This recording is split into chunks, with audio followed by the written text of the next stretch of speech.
This is Kathy Biehl of EmpowermentUnlimited.net with Astro-Insight for the week of April 29th, 2024. We are beginning the slow exodus from the chaos of the first 4 months of 2024.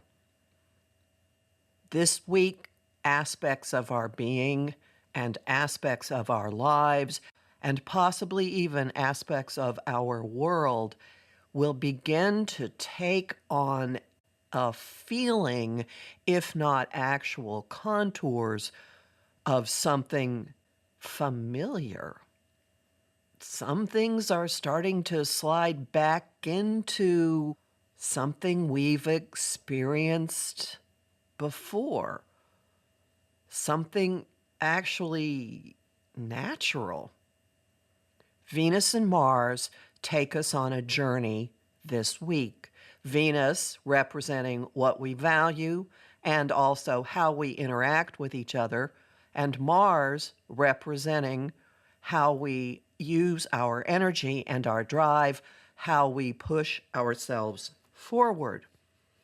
Each of them moves into a sign that they rule, bringing us to a point of, this feels like something I know. Let's start with Mars. His first act this week is to meet with Neptune. Neptune, the keeper of the cosmic fog machine. Mars isn't a particularly happy camper in the sign of Pisces because being in that much water, in the waters of all existence, impede his ability to move ahead quickly, which he'll be able to do soon enough.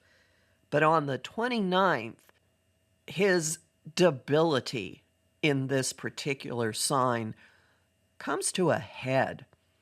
Mars in Pisces is backhanded, indirect, gaslighting perhaps, deceptive, in its highest expression, acting for tender, compassionate, and spiritual purposes. So when Mars merges with Neptune, ruler of the sign, things could be really confusing. Gaslighting could go into overdrive. We could have a rampage of completely unhinged mansplaining. Not that we haven't been seeing any of that going on in the news, but we could also find our own actions imbued with something close to a state of grace. And that follows Mars as he enters his home base on the 30th of Aries. And suddenly, an aspect of life starts to feel like it should.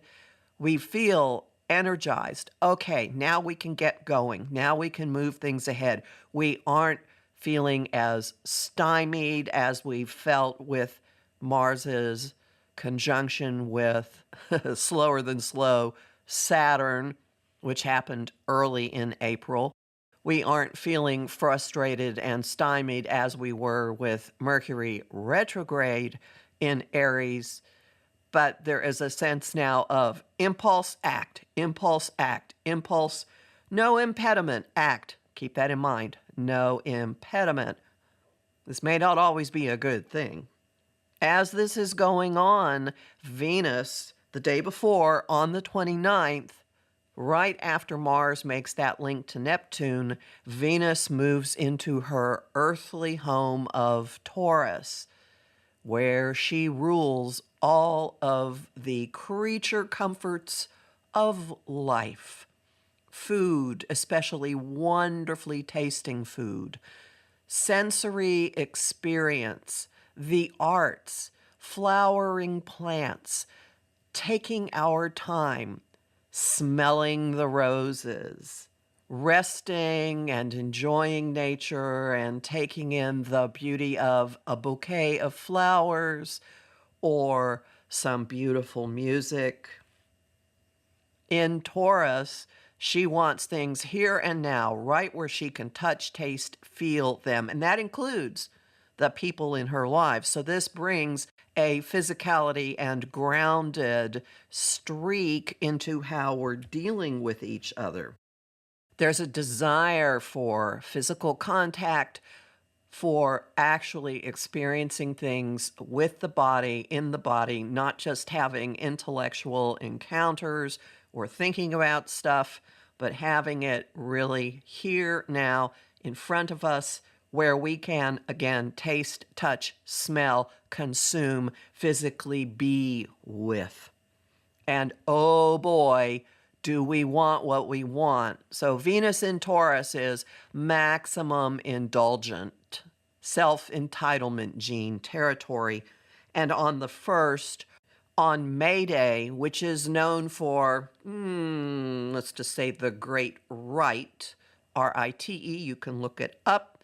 Venus has a clashing, demanding aspect with Pluto, her greater counterpart in both desire and money.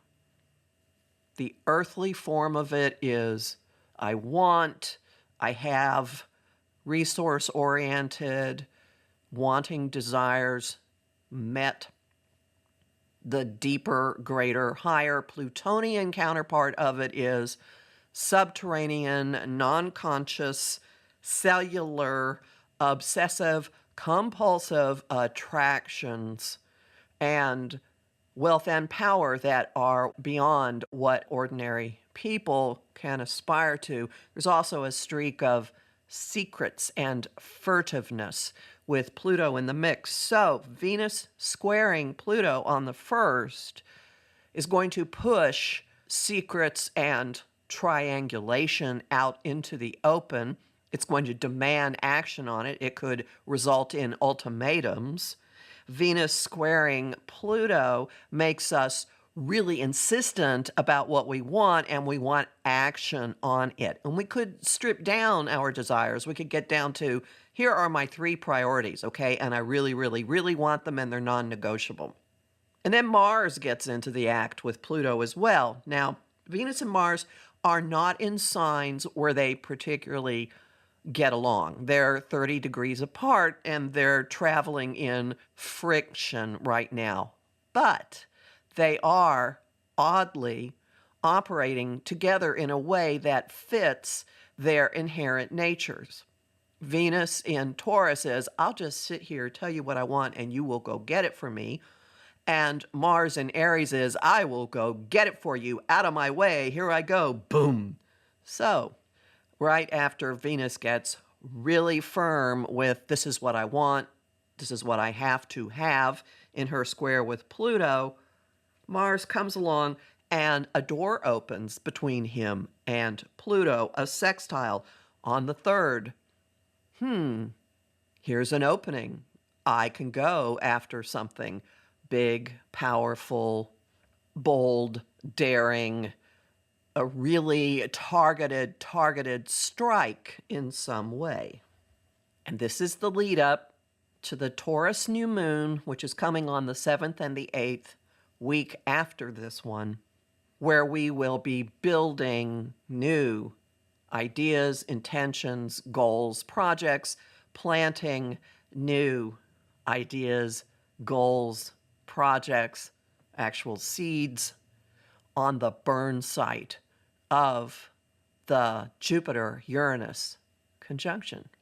The week will likely not be as chaotic as we've been experiencing, and something inside each of us is starting to line up in a way where we can move ahead on some things that are really, really important to each of us individually, which will be a big theme of the month of May. Making it real in the here and now. Homing thought of the week. What action aligns with my values? Song of the week, I have 2. You Are Woman, I Am Man from Funny Girl, and Hunger by Florence and the Machine. And the image of the week is a square dance with 2 callers, 1 male and 1 female. You'll learn more about this in my forecast for the month of May, which is already up at my site, empowermentunlimited.net, where you can sign up for my mailing list and get a Jupiter and Gemini quick reference guide as a thank you and book a session with me. I'm Kathy Biehl, a professional astrologer with more than 30 years' experience. I have lots of bonus content at patreon.com/Kathy Biehl, and I'm really grateful to the people who support my work there. I host the show Celestial Compass on Om Times Radio and TV on the first and third Monday of every month at 5 p.m. Eastern. And this week, my guest is GINA PICCALO discussing CHIRON in Aries and its role in the history of the United States.